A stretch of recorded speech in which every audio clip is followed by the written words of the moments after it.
안녕하세요, 여러분. 그레이스의 영어관리사무소에 오신 것을 환영합니다. 자, 오늘 수업은 그레이스 선생님과 함께하는 센텐스 스트럭처 11번째, 사실은 12번째, 우리가 0부터 시작했으니까요. 11과 준동사의 시제 표현에 대해서 볼게요.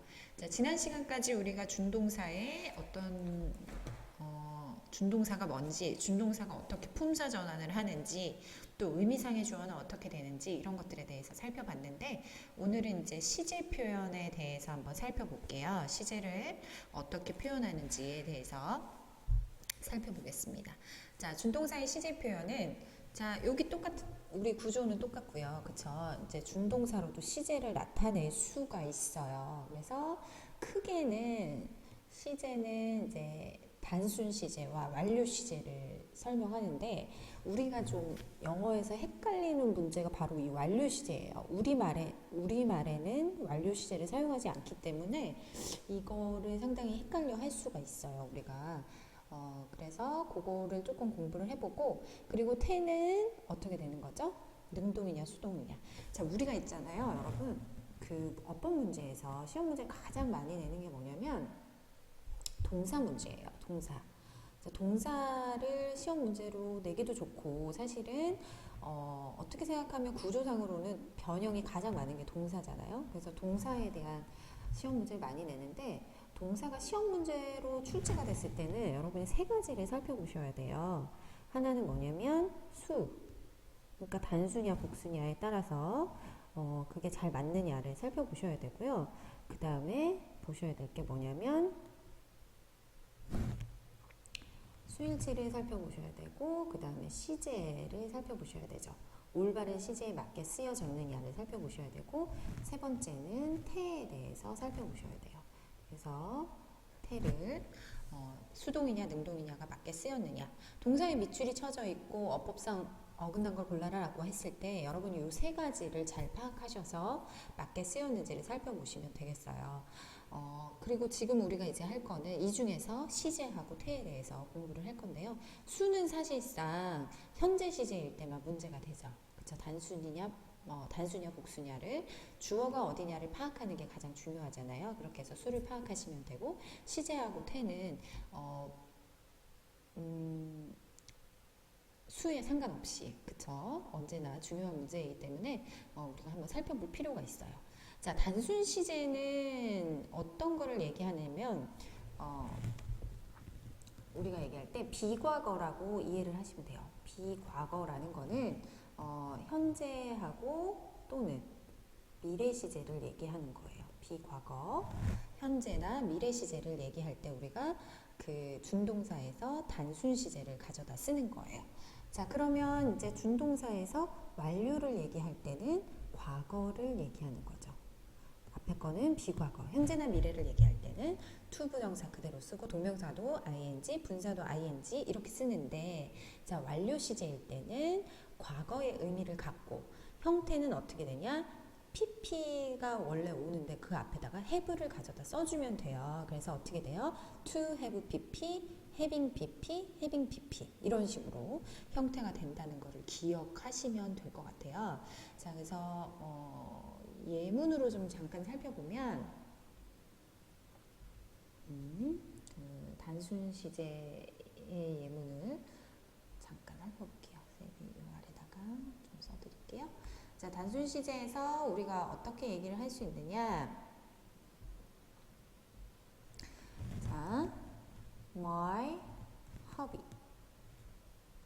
My hobby is to travel. 이런 거, 그죠? 그는 무슨 뜻이 돼요?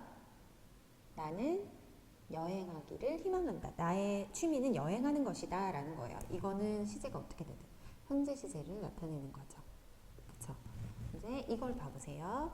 I want to be a creator. 이런 표현이 있어요. 나는 크리에이터가 되고 싶다 라고 했을 때 이 to be a creator가 되는 거는 언제를 얘기하는 거죠? 현재가 아니라 미래 시제를 얘기하는 거죠. 얘네 둘 다 어쨌든 비과거예요. 형태상으로는 원형의 형태를 취하지만 내용상으로는 비과거의 내용이다라는 걸 기억하시면 되겠어요. 그쵸? 그리고 ing 형태도 한번 볼까요? ing 형태도 동명사도 하나 보면 he enjoyed swimming. 그러면 그는 수영하는 것을 즐긴다라는 거잖아요. 즐겼다라는 수영하는 것을 즐겼다라는 건데 수영하는 것 자체는 그쵸? 현재식 의미를 나타낸다라고 보시면 되겠고 그 다음에 they consider 그들은 고려하고 있습니다. 뭐를? moving to bigger house. 이거는 지금 이사를 가는 게 아니라 이사 갈 거를 그쵸?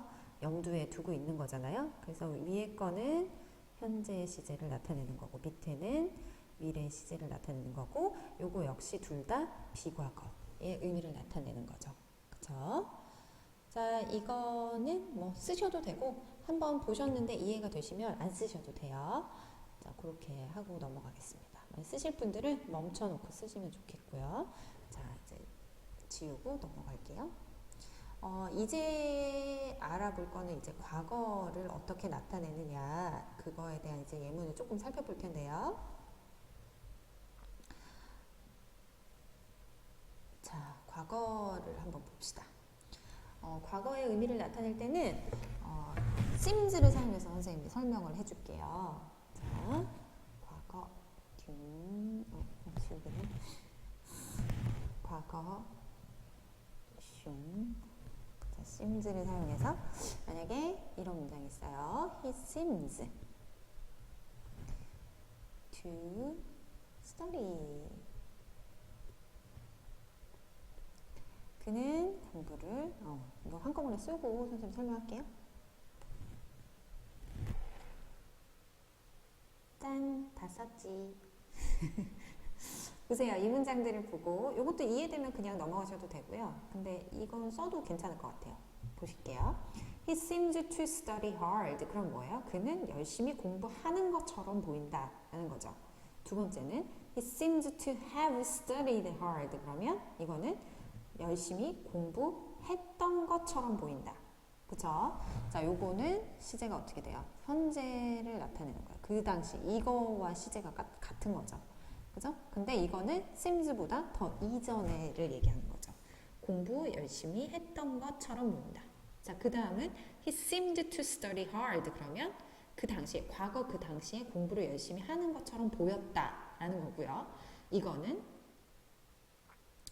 he seemed to have studied hard. 그럼 그 전에, 그죠? 그 seemed 했던 것보다 그 전에 공부를 열심히 했었던 것처럼 보인다. 이렇게 해석이 되는 거죠. 그죠? 그러니까 과거와 비과거라고 선생님이 구분하는 걸 이해를 하실 수 있어야 될 것 같아요. 그죠? 그래서 단순 시제를 나타내는 거는 뭐 현재나 미래를 나타내는 거고 비과거다. 그리고 have pp의 형태가 들어가는 거는 이제 과거의 의미를 나타내는 거다라고 이해를 하시면 될 것 같습니다. 알겠죠? 자, 그러면 이제 태를 살펴볼 건데요. 태는 능동하고 수동을 나타내는 거죠. 그쵸? 그래서 능동을 나타내는 경우는 어떻게 하면 되죠? He is proud of studying hard. 뭐 이런 식으로. 그쵸? 그는 공부를 열심히 하는 걸 자랑스러워한다. 이런 거죠. 그리고 수동의 경우는 He is ashamed of being scolded by her. 그녀에 의해서 이렇게 scold 한 거를, 그쵸? 혼난 거를 부끄러워한다. 뭐 이런 식의 내용이 되겠어요. 자, 이거는 이 밑에 거를 보면서 여러분이 이제 작문을 하시면, 그래서 수업 시간에 여러분 이제 영작 수업이 이번에 2개나 있죠.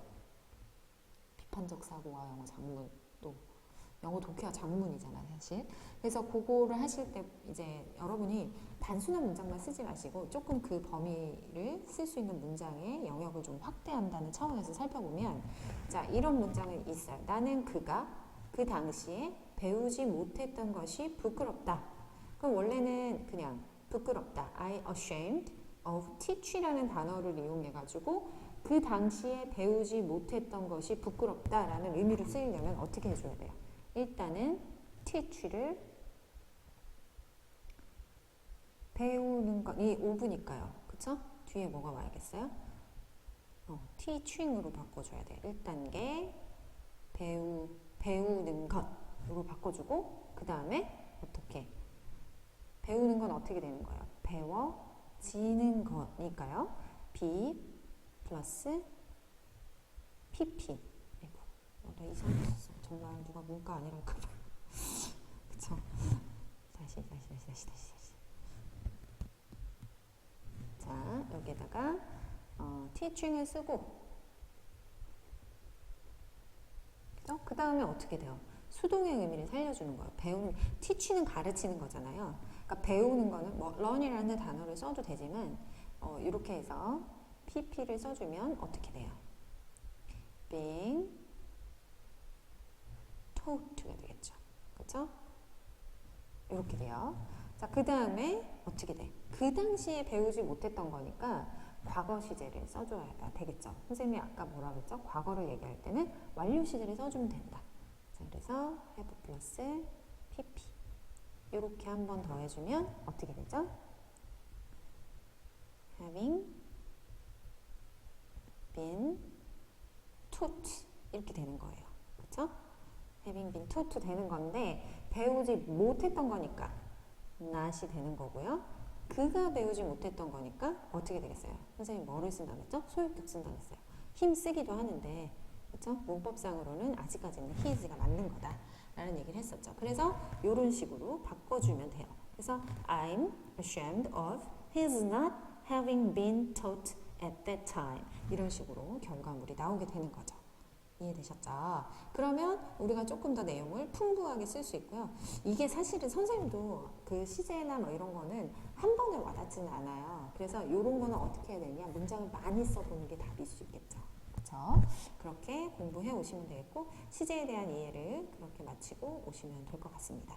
이런 문장을 여러분이 만났을 때 I'm ashamed of his not having been taught at that time이 왔을 때 정확하게 해석하는 게 중요하겠죠. 그렇죠? 이걸 빨리 정확하게 해석하실 수 있으면 될 것 같아요. 자, 여러분 이제 제가 올려드리는 강의가 조금씩 난해해지면서 길이가 좀 길어지고 이해해야 할 분량들이 좀 많아지는 편이거든요. 근데 여러분이 이거를 숙제를 한다고 생각해서 하루에 이걸 몰아서 하게 되면 이해도 잘 안 되고 시간도 걸려요. 그래서 그렇게 하지 마시고 우리가 지금 일반이 월요일날 수업에 들었거든요. 그러니까 월요일날 만약에 수업이 들었다라고 한다면 어떻게 해야 될까요? 네, 금요일부터 뭐 금토일에 거쳐서 하나씩 듣는다든지 이렇게 한 개씩 하루에 한 개씩만 소화하시는 걸로 그래서 그걸 기억하고 여러분이 수업에 올 수 있게 하루에 하나씩만 듣기를 추천드립니다. 한꺼번에 몰아듣게 하지 마시고 그러면 소화하기가 어렵거든요. 그래서 저는 이제 여러분이 간편하게 공부를 매일매일 그 문법에 대해서 가깝게 하라는 의도에서 지금 수업을 진행하는 거니까 그 의도대로 잘 따라주시면 좋겠고요. 필기 안 해가지고 오는 친구도 있던데 그러면은 제가 여러분이 수업을 제대로 들었는지를 판단하기 어려우니까 귀찮더라도 필기를 꼭 하고 오시길 바랍니다. 네, 고생하셨어요. 수업 시간에 만나요.